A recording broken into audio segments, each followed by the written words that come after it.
Sheila and welcome to Yes English Country again.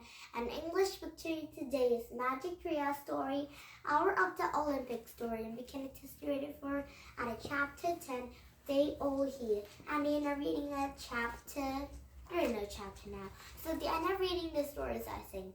And these Magic Trios to certain Tuesday will be same as these but in these stories. Olympic story. So we started at chapter 10 in the end of reading the stories, okay? And now, are you to read these two books and to start with some lots of characters? And now here we go. And first we can read Magic Trios to Stern Tuesday. Chapter 10, the third writing. Jack opened his eyes, the morning light filled with the treehouse. And he and Annie were wearing their own clothes again. Home, said Annie, smiling. Jack looked out of the window. They saw their nice cozy house in a distance, their lawn and sidewalk, their paved feet. Life is pretty easy compared to the life, said Jack.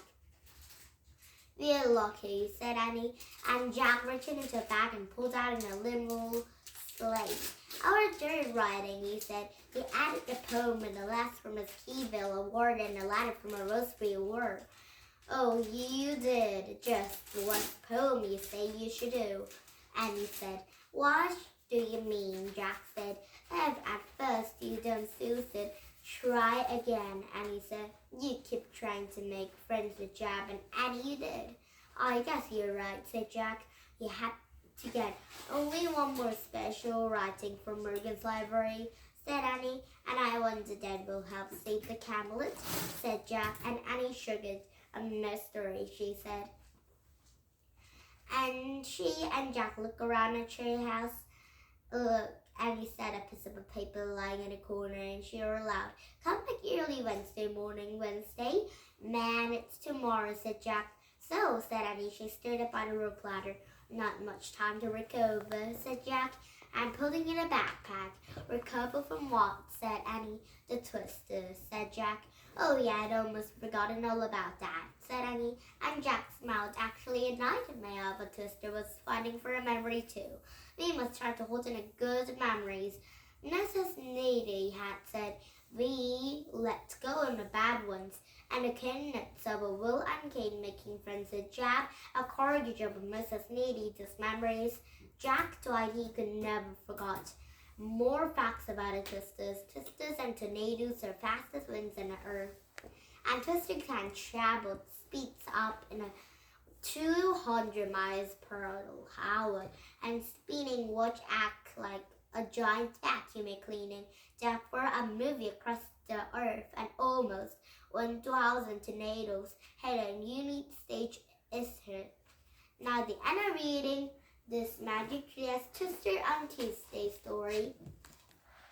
And tomorrow we started at this a new book and new story to read tomorrow. But these Magic Trios are the Olympic story we need to read now.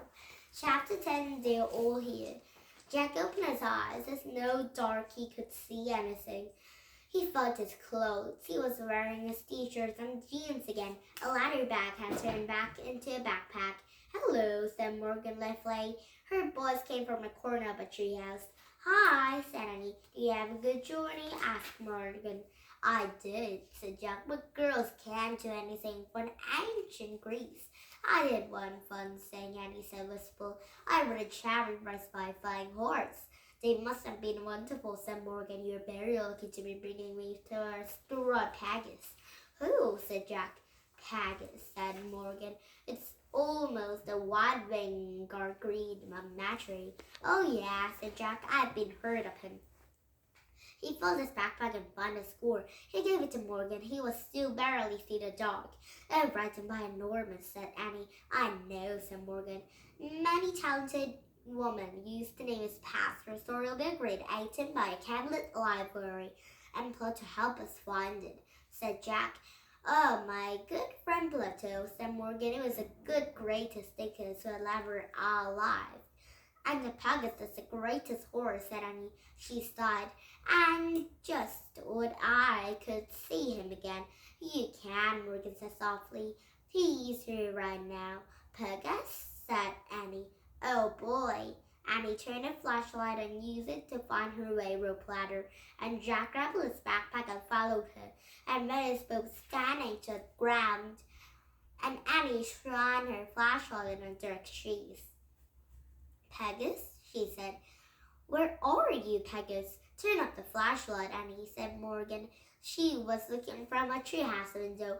Annie switched up the light. In the night, you can see all the story characters I've saved in their last 4 missions, said Morgan. They all here in the Hercules and the Silk River and the Serpent and the Stimmost and the Pegasus. And Jack pushed glasses into place and stayed in the dark woods. Where they are, Morgan, said Annie. Where's the Pegasus? Look hard, said Morgan. I can't see him, said Annie. Yes, you can, said Morgan. The old stories are always with us, never alone. And has Morgan gone crazy? Wondered Jack. Look up, said Morgan. Your friends are in the night sky. There's stars. Stars? Whispered Annie, and he stared at shimmering fields in a tiny overhead. Hercules in the constellation, said Morgan. Around us imagined kneeling in the sky and holding a club over his head, and Morgan waved a finger at the sky. And for a moment Jack saw a living, breathing Hercules haunted by a star. There is a quiver which there belong codeword, said Morgan. In ancient China's believed there are 2 stars on the side of the Milky Way. And Morgan waved his hand again. A lovely snow quiver outlined in the heavens, and long time ago, an Irish believing in Milky Way itself and a certain monster observed it, said Morgan.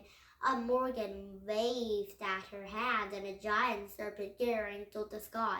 An ancient Greek name of their calculations and past theirs, said Morgan. She waved her hand again, and a white horse head, wings, and galloping legs grown in the sky.